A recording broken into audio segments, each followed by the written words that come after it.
Om Mahalakshmi Namaha. Om Vidalakshmi Namaha. Om Dharyalakshmi Namaha. Om Dhanalakshmi Namaha. Om Dhanyalakshmi Namaha. Om Santanalakshmi Namaha. Om Saubhagyalakshmi Namaha. Om Gajalakshmi Namaha. Om Mahalakshmi Namaha. Om Vidalakshmi Namaha. Om Dharyalakshmi Namaha. Can you hear me, Gomati? Because I don't see you online because there are only 0 viewers.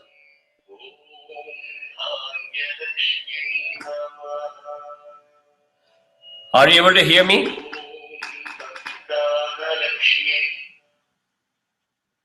Yeah, now I see one person. Oh no.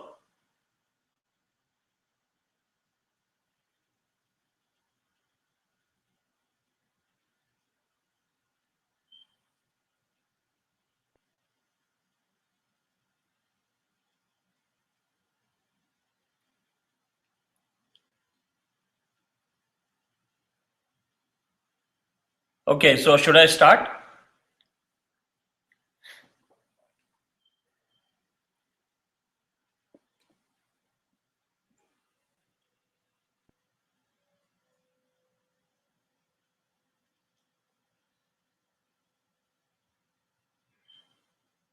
Should I start?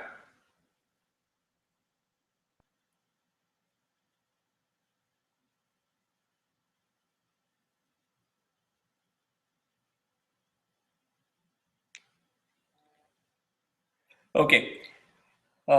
Since there is nobody here in front of me today, I'm just going to be going forward with the revision from rule Visarga Sandhi rule A, which is on page 4 of the document that you have.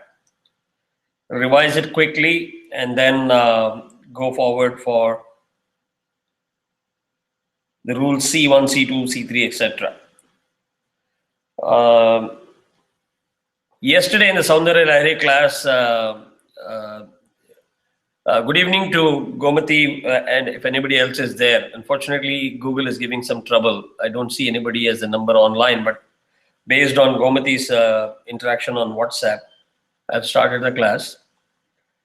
I shared some information with folks in the Soundarya Lahari class, which I'm repeating today. I'll repeat it again in the Devi Mahatmyam class. It is extremely important that you get the diction absolutely correct.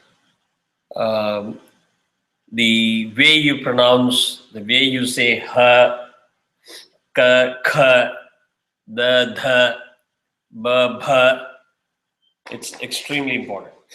I gave one example of when you get tirtham as a prasadam at the end of the puja. Typically, the Vadyar or the Acharya will say Akala Mrityu Haranam, Sarva Vyadi Nivaranam. So, try understanding the meaning of it. Akala Mrityu Haranam, Sarva Vyadi Nivaranam. Instead of Akala Mrityu Haranam, if you say Akala Mrityu Karanam, see what happens to the meaning. So that one syllable can dramatically change the meaning of the entire sentence. That's number one. Second, I had given another example of also from Devi Mahatmyam sometime back. It would be nice if you remember that and post it on WhatsApp as to what was the example that I gave and why is it important. The beauty of Sanskrit as a language is it's deemed as one of the most perfect language with absolutely negligent scope for corrections or improvements. It's one of the robust language that is built on several rules where it builds a lot of flexibility and a lot of consistency. If you take any other language, schedule can be called as schedule in some areas, some countries it will be schedule, and the way you read it, pronounce it could be different. Sanskrit, there is no scope for that. It is a highly phonetic language. The rules governing what we are learning is only rules governing Visarga, which is the colon, two dots. There are rules governing how to combine two syllables following one another. There are rules governing how to combine two words together. Hence, reverse of those rules as to how those words will sound when you split the words is extremely important. The use of avagraha, there is a reason. I would like to get the response from you in terms of what is the need for putting that special character avagraha. What happens if you don't do it? Because anyway, you're dropping the visarga. In many other places, you drop the visarga, but you don't put the avagraha. Why in that particular case, visarga dropping should be replaced with an avagraha? It'll be interesting to get your response, and that will help me understand that you really are able to follow the concepts. Just so you know, there are totally of nearly about 4,000 plus rules, which were actually written by a great person called Panini. And what Panini wrote was basically reverse engineering of the Sanskrit language. He did not write the language itself. And there are many people who are Sanskrit experts who have tried to interpret what Panini wrote. So bottom line, if you understand all those 4,000 rules, you are a master of Sanskrit or a genius in Sanskrit. You will never have any question why Parameshwari, Tatascha, Gatascha, all of those combinations happen. Why there is a difference when you do Padachedam. Padachedam is splitting of words into two parts. Then how do you know that you have reached the lowest derivative of a word? You can keep on splitting the words into syllable level up to a point where beyond that you cannot do any derivation. So if anybody is interested, probably I can give you one slide of an example in the next class. An example of how sentence is formed in English and how sentence is formed in Sanskrit. Just specifically that one example, if that is going to evoke a lot of interest for all of you in the language of Sanskrit.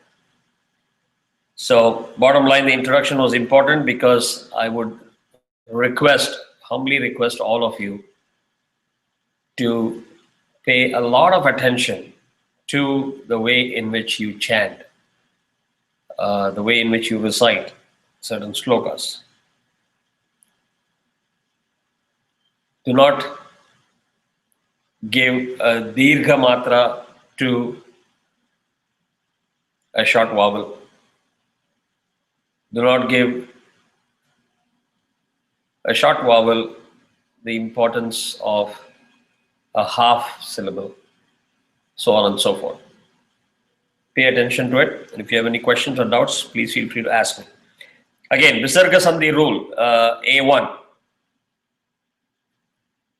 Sure, Gomati, yeah. I will take it in the next class so that I can walk you through the slide. I have to prepare that slide and walk you through.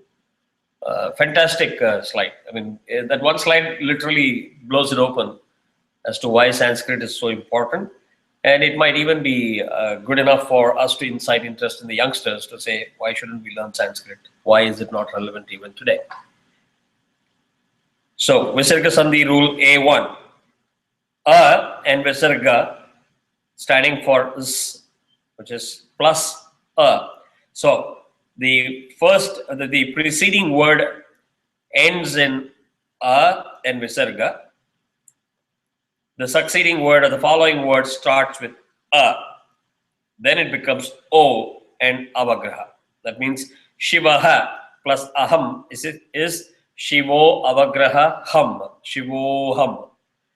So vaha is aha because it is iv plus aha. That is how it is interpreted. That this particular example of Shivaha plus aham is a perfect candidate for Visarga Sandhi rule A1. Second example, Ramaha, which is im plus aha. So it is ending in aha. Ramaha plus asti. The following word starts with a. So rule Visarga Sandhi rule A1 is applied. So the as becomes O and there is a avagraha that is added. So Ramaha plus asti is Ramosti. Visarga Sandhi rule A2. A and Visarga standing for us, followed by a soft consonant, changes to O. So it is pretty similar to A1, except that A1 is applicable for the succeeding word or the following word starting with the vowel A, and A2 is applicable for everything that is other than A. A1 says it becomes, the Visarga becomes O plus an avagraha. A2 says just O, there is no avagraha. So Namaha plus Narayanaya. Namaha is im plus aha. So the first, the initial word, the preceding word follows the rule.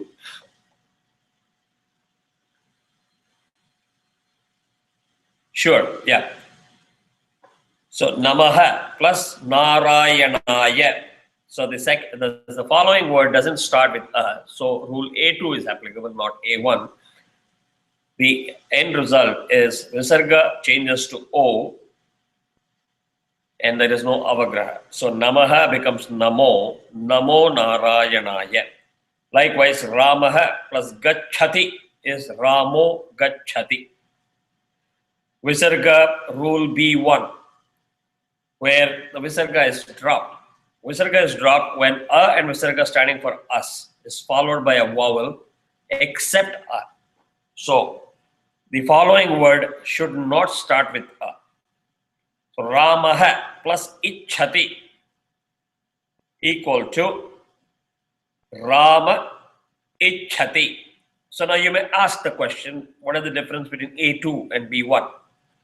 As you can see, in A2 and B1, A2 was for soft consonant at the beginning of the following word. B1 is for a vowel other than A. So Ramaha plus E is the vowel. Ichhati is Rama Ichhati. Likewise, Ramaha plus Uvacha equal to Rama Uvacha. So B1 is covering the scenario that A1 and A2 does not cover. B2, Visarga is dropped when A and Visarga standing for As is followed by a vowel or a soft consonant. So in this case, the difference is how the preceding word ends. It doesn't end with aha. It ends with aha. And it does not matter whether the following word starts with the vowel or starts with the soft consonant. So what it does is, it drops the Visarga and just combines the two words. So Naraha plus Atanti equal to Nara Atanti. As you can see, Visarga is dropped. So Nara Atanti.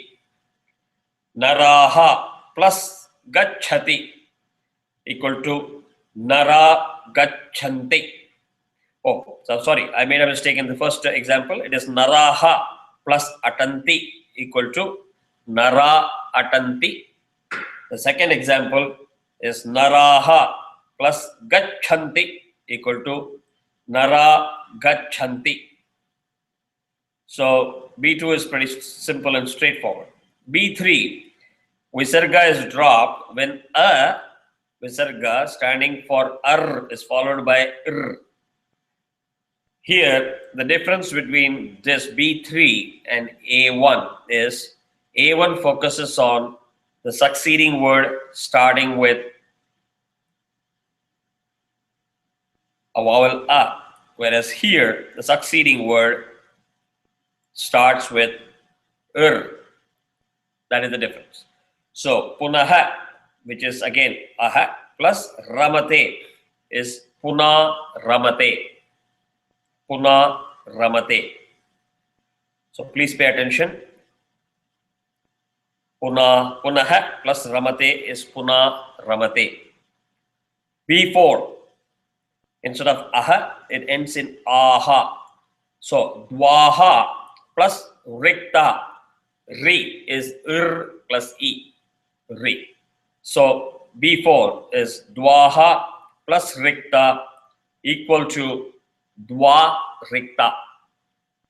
So the visarga is dropped and both the words are combined as dwa rikta. B5, visarga after any short vowel except a. So the preceding word, instead of ending in aha, it can end in anything except aha. And the succeeding word starts with ir. So harihi. So rihi is ir and ihi. It is not aha. It is not aha. So harihi plus ramyah equal hari ramyah. But in this case, the output, the ri, which was short in the beginning, becomes ri. So it is hari ramyah. It is lengthened. B6, visarga after any long vowel except a. So instead of aha or aha, it can be any long vowel, which means it has to be u, e, a, any of those things. So when it is followed by a word that starts with ir, again the visarga is dropped, and you have the example of the word combining as is with just the visarga getting dropped. B7, visarga in saha and eshaha. Saha and eshaha is dropped when followed by a vowel except a or a consonant. So it can be any vowel except a or a consonant. So saha followed by any vowel minus a or a consonant becomes sa, and that vowel minus a or consonant, the visarga is dropped. Same thing applies for eshaha. So saha plus ichhati equal to sa ichhati. Saha plus gachhati equal to sa gachhati. Again, if you see the difference in example number 1, E is a vowel, Ga is a consonant. Third example, Eshaha plus Upavishati. Eshaha plus Upavishati. Visarga is dropped, it becomes Esha Upavishati. The first example talks about the succeeding word starting with a vowel. Last example, Eshaha plus Viraha equals Esha Viraha. So pretty straightforward. Visarga Sandhi rule C1. Visarga after any vowel except a or a changes to when it is followed by a vowel or a soft consonant except Again, visarga becomes when the following word does not start with vowel a or a.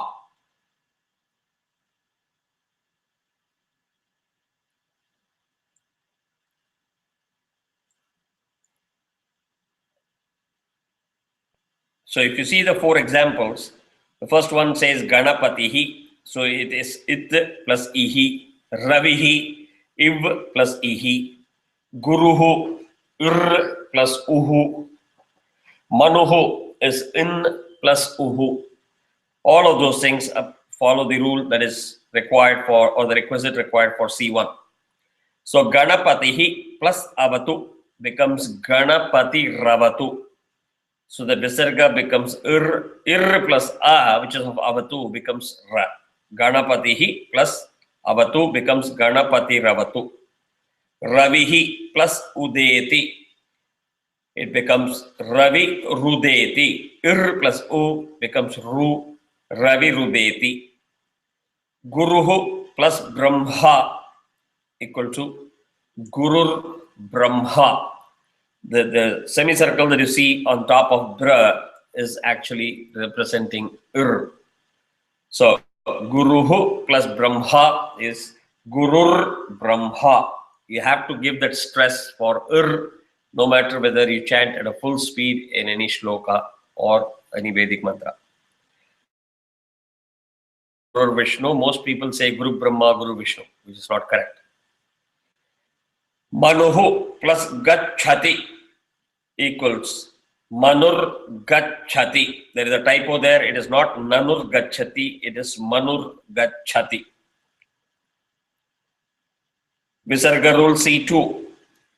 A and Visarga standing for Ar changes to Ar when followed by a vowel or a soft consonant except Ir. So the C1 rule applied for everything except A or A. C2 says the first or the preceding word, if it ends in A and Visarga, like Punaha is in plus Aha, Pitaha is it plus Aha, Mataha is it plus Aha. So Punaha plus Api is Punarapi. So Visarga becomes Ir plus Api, Ir and A becomes Ra, so the word becomes Punarapi. So the reverse is also true. If you want to do Padachedam, Chedam means split. Padachedam, if you read Punarapi and if you want to teach somebody word by word, a word is called Padam in Sanskrit. So word by word, you will have to split Punarapi as Punaha plus Api. The reason I'm giving this example is, especially in Soundarya Lahari, when there are different types of scripts, people get confused in terms of you're saying something, but the script says this. So what is correct? It is very difficult to keep explaining shloka after shloka that we started the Visarga Sandhi class. I hope this class is useful where you learn and you are able to apply the learnings to when you are learning the shlokas.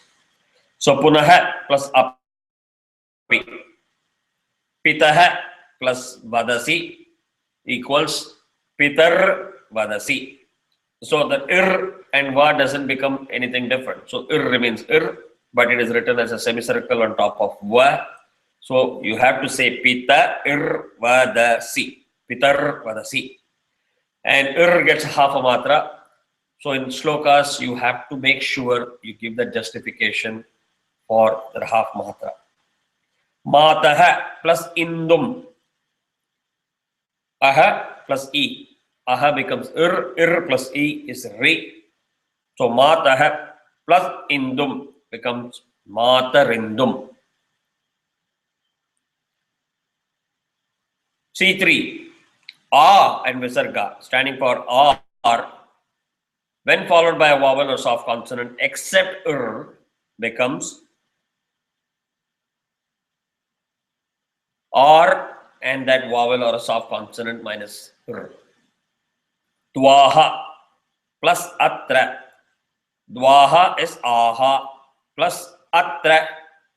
It doesn't start with so C3 is applicable. The Visarga gets dropped. Aha becomes R. R plus A becomes Ra. So Dwaha plus Atra is Dwaratra. So if you are confused as to where the Ra comes from, Ir plus A becomes Ra, Dwaratra.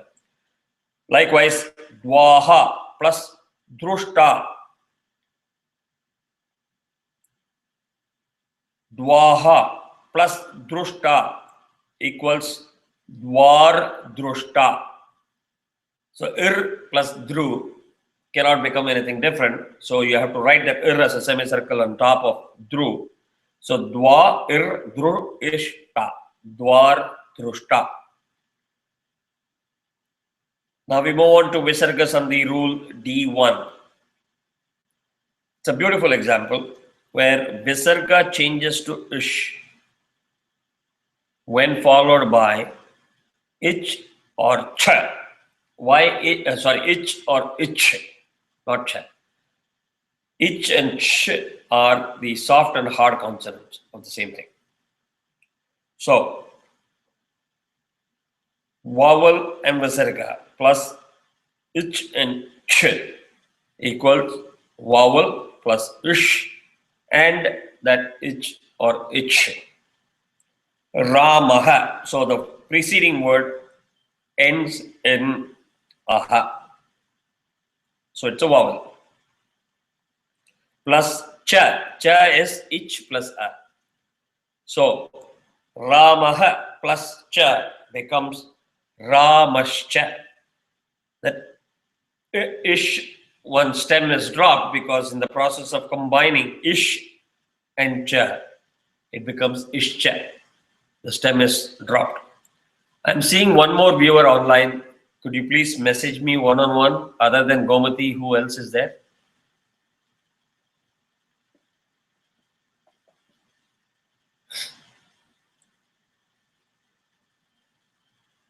Oh, okay. I think it is Sujata.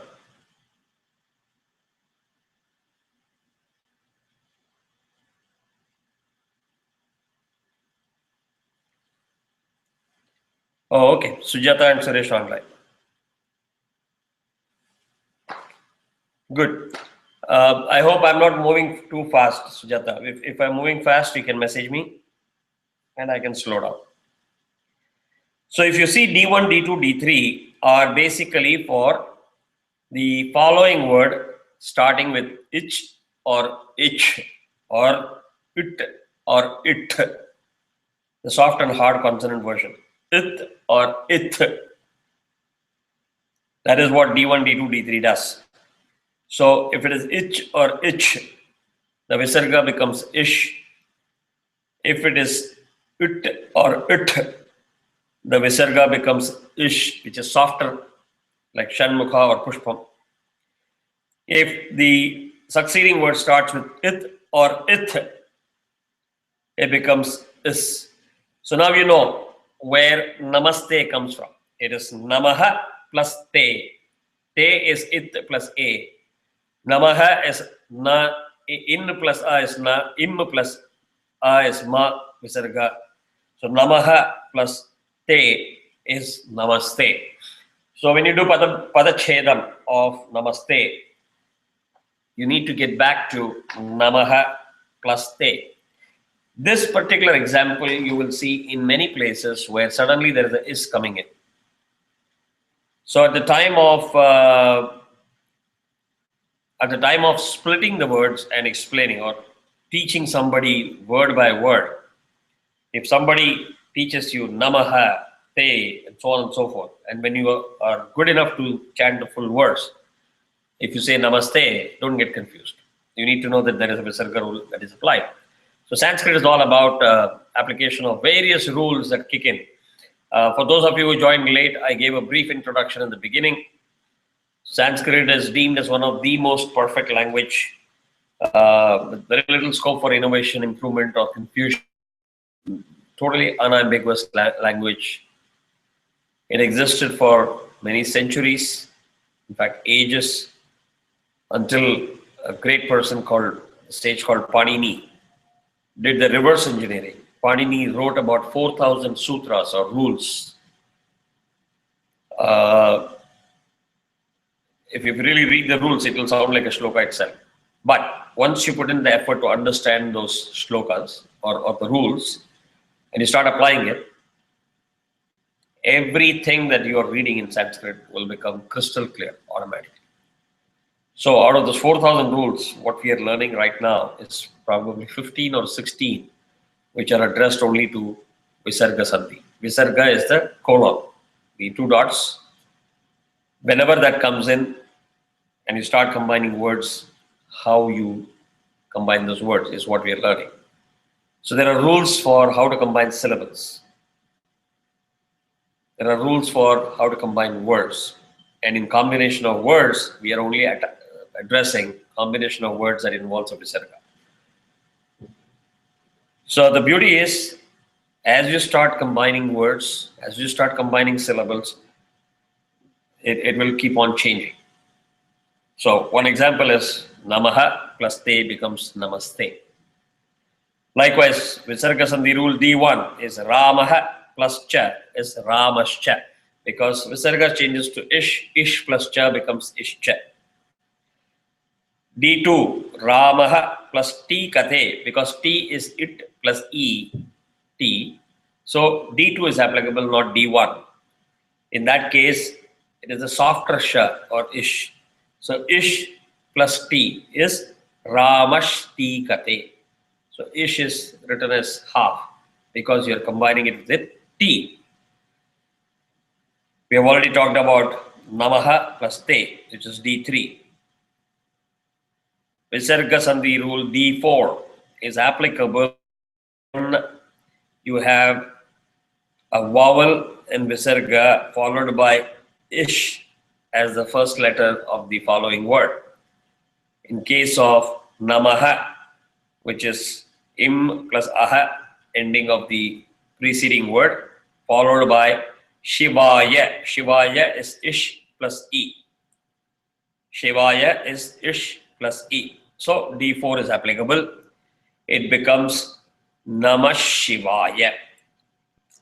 Namah Shivaya. So the output of the rule application gives you Ish. So you take this Ish and use it in the combination of the word. Ish plus she becomes Ishi. That is why you see that half Ish, which is inserted between the two parts of the original she of Shivaya. So Namah Shivaya. Likewise, Visarga changes to Ish, which is a soft Ish, when there is a Visarga after a vowel, but then followed by Ish.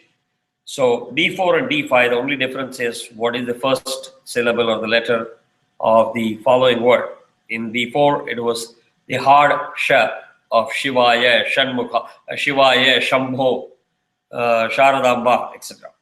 Whereas here, it is Shanmukhaya, which is softer Sha. Namaha plus Shanmukhaya is Namash Shanmukhaya. So if you see the Ish, it is like a Pa with a stroke in the middle, diagonally running across. When you combine two Ish, it becomes Isha. So Ish is half where the stem is dropped. So Namash Shanmukhaya.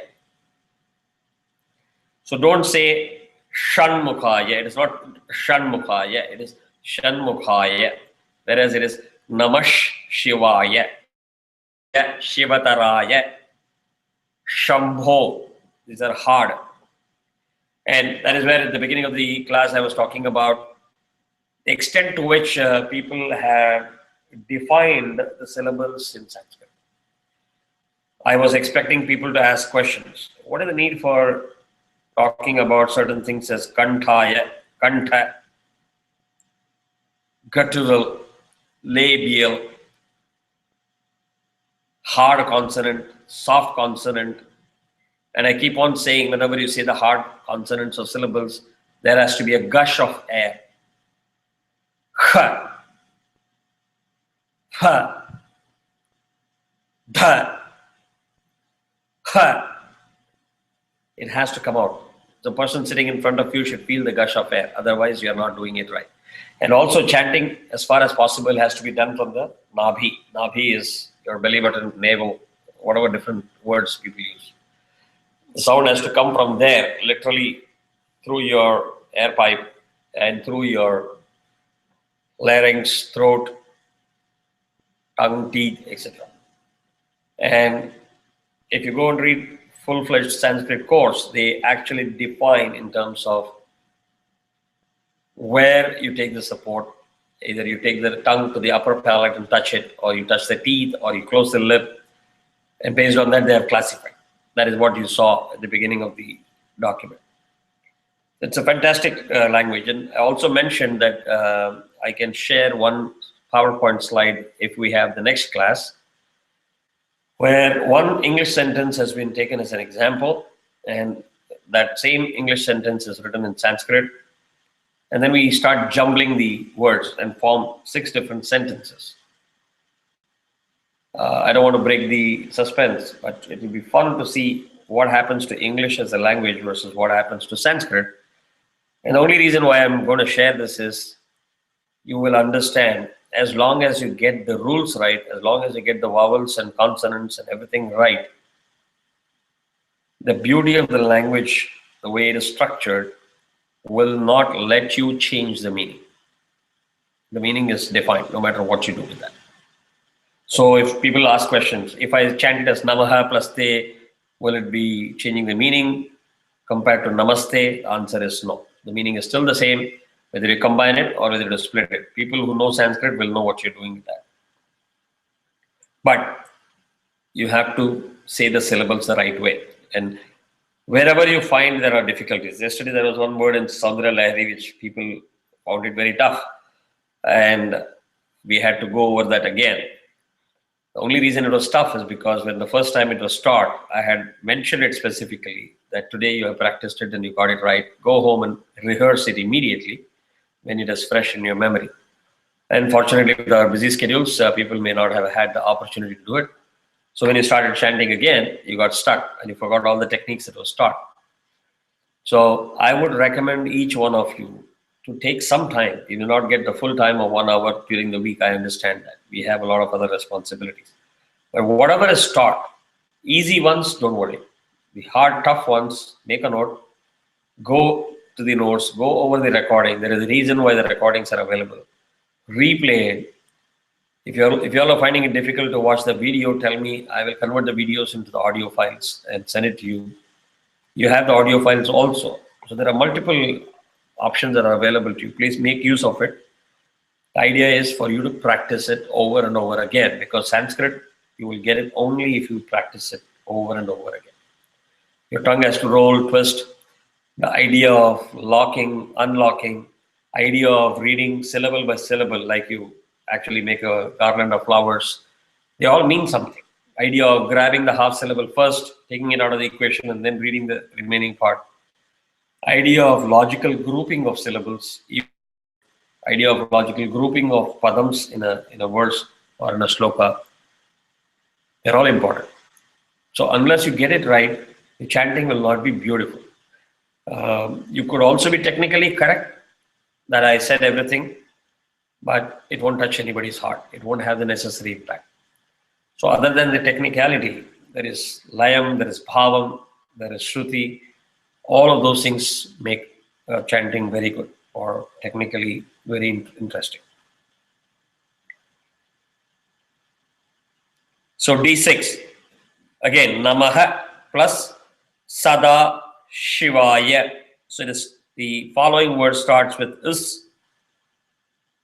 You add one more is instead of the Visarga. So Namaha plus Sadashivaya becomes Namas Sadashivaya. So I think D1 to D6 is pretty straightforward and simple. It will be interesting if somebody wants to volunteer and convert all these rules into a table, a matrix that can be easily a one-sheet matrix, which is not very confusing, but it gives you the snapshot view of the Visarga Sandhi rules, if it is possible. Now, Visarga Sandhi rule E1, Visarga to Ardha Visarga. What is Ardha? Ardha means half. Ardha is half in Hindi, Ardha is half in Marathi. Anything that is Devanagari script base is going to mean the same thing. So, Ramaha plus Karoti. So, it talks about Visarga, which is ending of the Visarga is the preceding word, but the following word starts with ik or ich. Ik and ich. Ik becomes ka, ik becomes kha. So that is the soft and hard consonant versions. Ramaha plus Karoti equals Rama Karoti. So there is no is or ish or anything that is coming in. You just drop the Visarga. So it is Rama Karoti or Rama Khan. One more suggestion when you are chanting shloka, if it is karoti, say karoti. Don't say karoti, regardless of how it sounds in the line. Visarga Sandhi rule E2, where Visarga optionally changes to Ardha Visarga when it is followed by ip or if. So I have given examples where the following word starts with pra. Pra is again a family from ip or pa. So Ramaha, which is vowel plus Visarga of the preceding word, plus Pachati equals Rama Pachati. Rama Pachati. Or if you want to say that as Rama plus Visarga Pachati, it is Rama Pachati. So that if has to be there when you chant it. Vrikshaha plus Phalati equals Vriksha Phalati. So you have to give that oof sound when you are combining the two words. I think with that we complete all the rules of Visarga. If you have questions, shoot those questions on the WhatsApp group. I can clarify, or if in case you want me to repeat the entire document one more time, I can do it.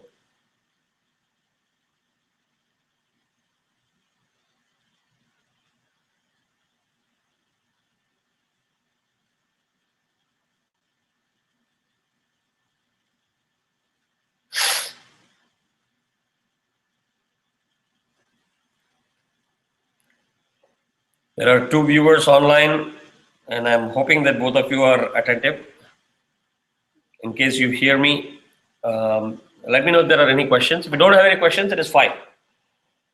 If you don't have any questions, then I will probably stop the Sanskrit class per se.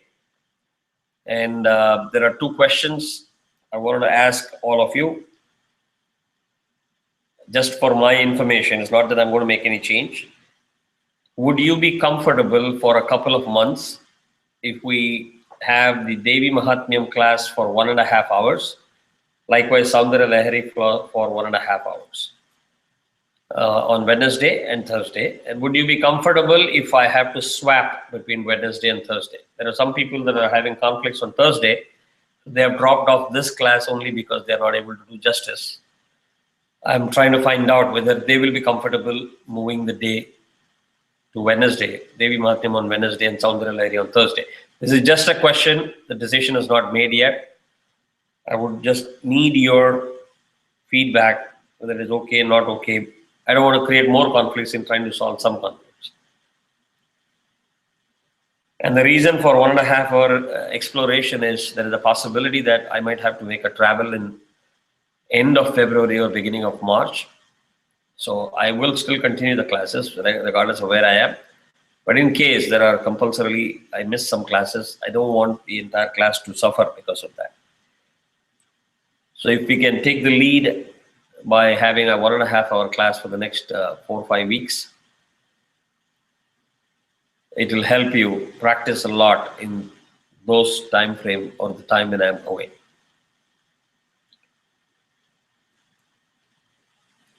All right, I don't see any questions or any feedback, in which case we still have 10 minutes. I would like to stop this and give those 10 minutes back to all of you. And I request all of you to join the Devi Mahatmyam class in about 10 minutes, which is 8 p.m. Eastern. Please join. It is a separate link. We will wrap up the Sanskrit class with this. And the slide which I promised, I will definitely bring it on in the Devi Mahatmyam class. I will not forget that. Thank you. Have a great day.